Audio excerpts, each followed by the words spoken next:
Assalamualaikum anak-anak. Yuk kita dengarkan penjelasan materi dari Ibu. Selamat menonton. Bismillahirrahmanirrahim. Materi yang akan Ibu jelaskan masih di tema 3, yaitu muatan IPS. Langsung saja. Materi subtema 1 berkaitan tentang penemu yang mengubah dunia, penemu dan manfaatnya pada subtema 2, dan ayo menjadi penemu. Pada materi subtema 1, kita membahas tentang dampak perubahan sosial budaya dalam kehidupan bermasyarakat. Dampak adalah akibat gitu ya dari adanya perubahan sosial budaya. Perubahan sosial budaya merupakan perubahan yang terjadi di dalam masyarakat, baik dari segi sosial maupun dari segi budaya. Sebagian masyarakat akan menerima adanya perubahan tersebut jika perubahan tersebut dapat memberi keuntungan pada mereka, dan sebagian lagi masyarakat akan menolak jika dari perubahan itu mereka atau masyarakat malah mendapatkan kerugian.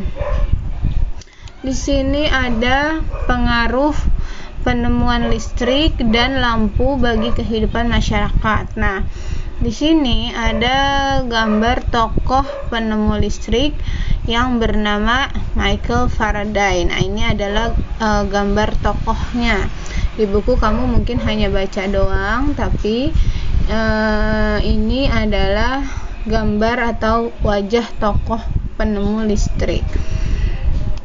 Nah, apa perbedaan sebelum dan sesudah adanya listrik? Yang pertama, sesudah adanya listrik, waktu bagi manusia untuk melakukan kegiatan sangat terbatas. Kenapa? Karena hanya bergantung pada siang hari, karena kalau udah masuk sore ke malam kan udah gelap.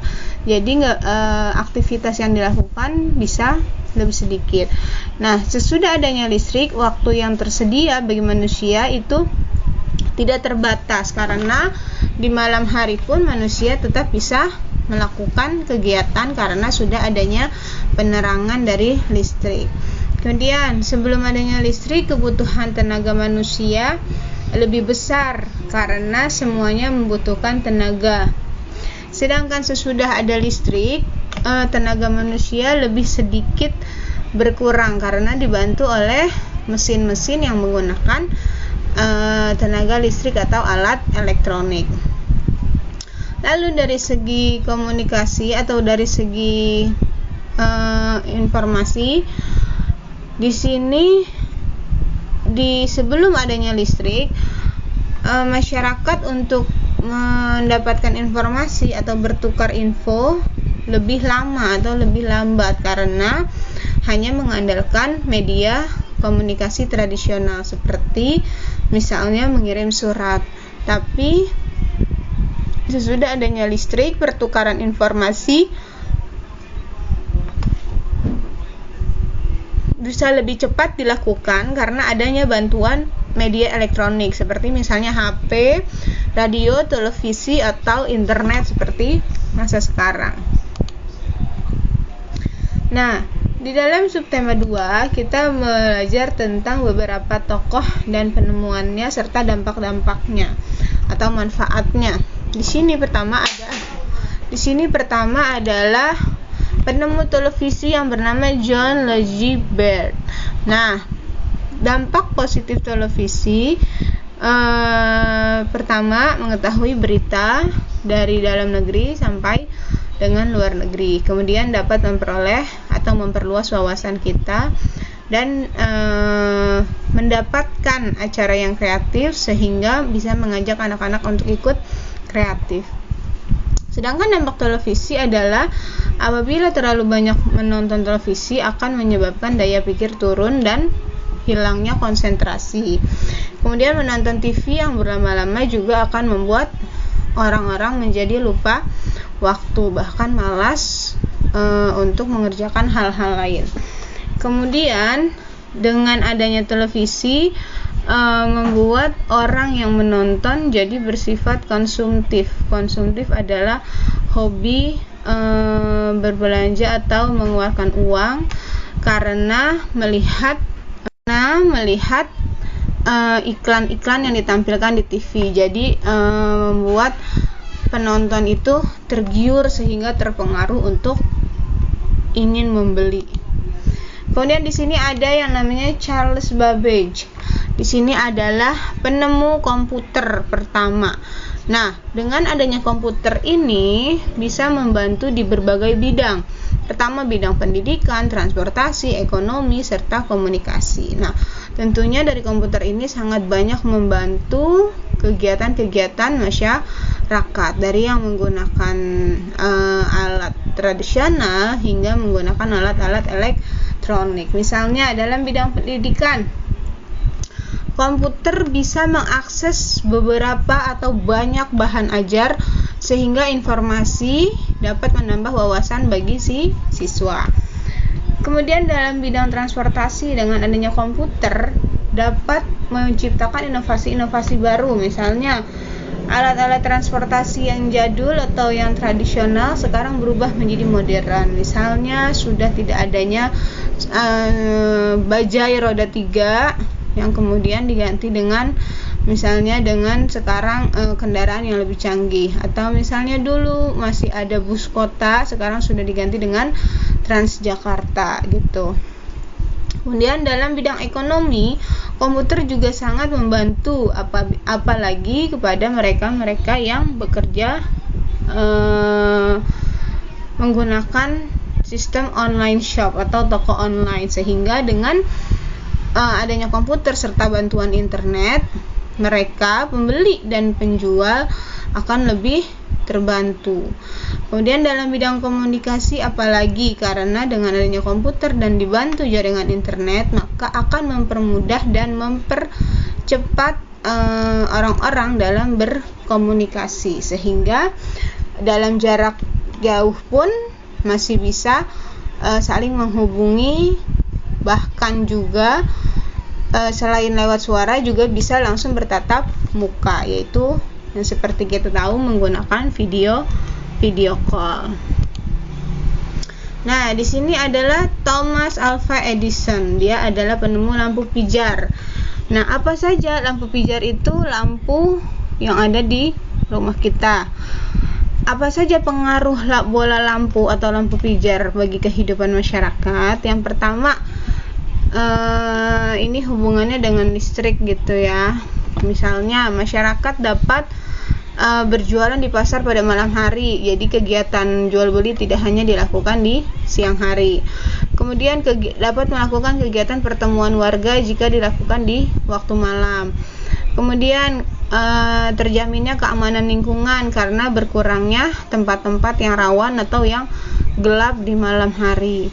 Ya, kemudian ekonomi masyarakat lebih berkembang karena banyak aktivitas yang bisa dilakukan tidak hanya di siang hari, dan transportasi lancar karena adanya jalan raya yang terang di malam hari.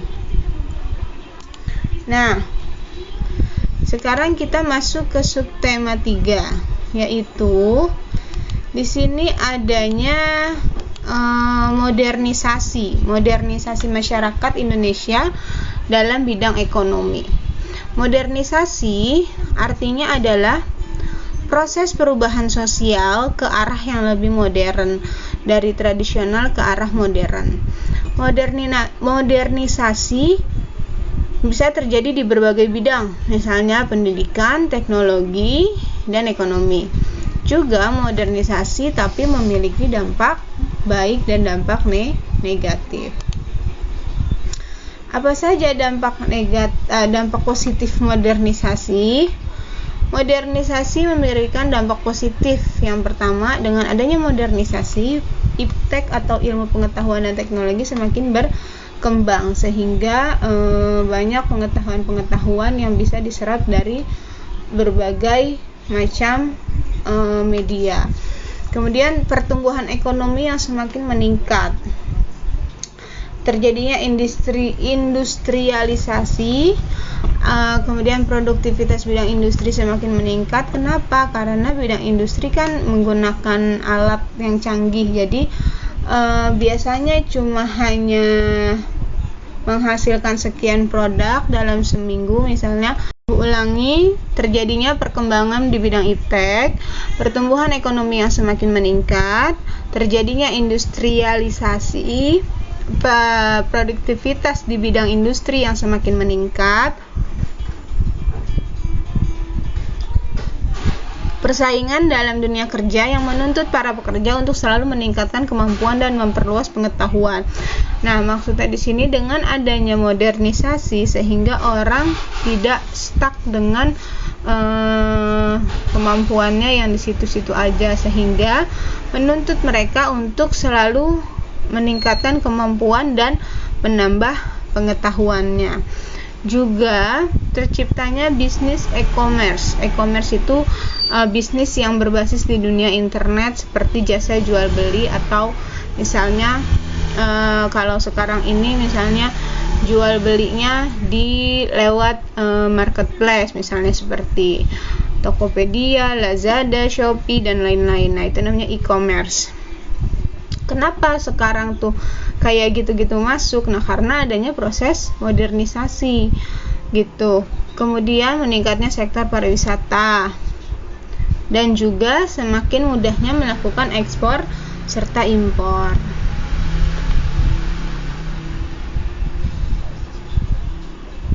Nah, kalau itu dampak positif, sekarang dampak negatif.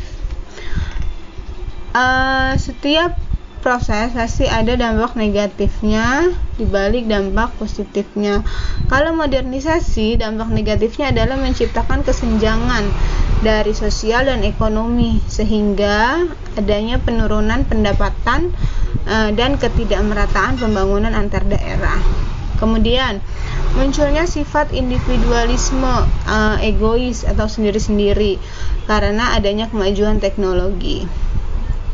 Kemudian adanya perilaku menyimpang dalam pemanfaatan teknologi karena mungkin tidak disaring dan tidak dicerna secara selektif. Mengikuti gaya hidup yang kebarat-baratan karena biasanya modernisasi kan ke arah modern. Jadi masyarakat itu ngikutin gayanya orang-orang luar negeri atau orang barat gitu. Terus adanya pencemaran lingkungan, terhambatnya pertumbuhan industri lokal karena fokusnya industri yang luas, industri yang besar, sehingga melupakan industri-industri kecil. Kemudian tumbuhnya sistem kapitalisme, yaitu sistem di mana sistem perekonomiannya dikuasai oleh pemilik swasta dengan tujuan untuk mencari keuntungan yang sebesar-besarnya. Nah, yang terakhir adalah kegiatan impor yang bisa melebihi kegiatan ekspor. Jadi hanya nerima aja tanpa mengirim barang keluar, sehingga hanya membeli. Kalau impor kan berarti membeli tanpa kita mendapatkan pendapatan dari kegiatan ekspor. Nah, itulah penjelasan tentang muatan tema 3 tentang IPS. Terima kasih atas perhatiannya. Assalamualaikum.